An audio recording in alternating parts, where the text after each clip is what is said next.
Officials in Osceola County, meantime, have unveiled a design for a tribute honoring the 49 lives lost 8 years ago today. West 2's Megan Mulatto was there, and she joins us live from our Osceola County Bureau. And Megan, you spoke with families who say it's about time.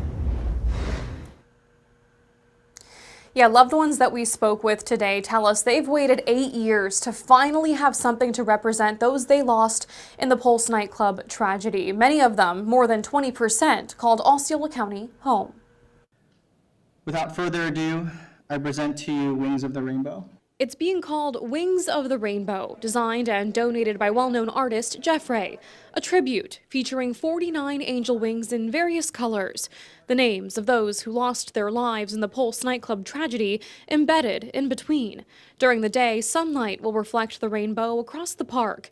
At night, it'll give the appearance of an eternal flame. It's not about tragedy or the days of the events, it's about celebrating their lives. It's about bringing families here 8 years later of their own personal growth and having them be able to be in a place of tranquility to talk to their lost ones. Osceola County leaders unveiled the design to loved ones Wednesday, 8 years after the tragedy. It definitely represents our children and who they were.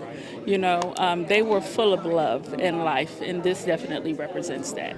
The sculpture will stand tall at Brownie Wise Park. It'll be surrounded by a heart-shaped garden with flowers and arbor trees representing the first responders and survivors, and stones that will be embedded with photos and memorabilia from families. Commissioner Cheryl Grebe led the initiative after meeting with loved ones who requested something be done in their honor. It was important to me that they knew that someone was there and that, you know, we're going to do something to help make this right for you, to help you feel safe again. We definitely finally have something to memorialize our children after 8 years. You know, every year we've been looking for something, and we finally have that put in place.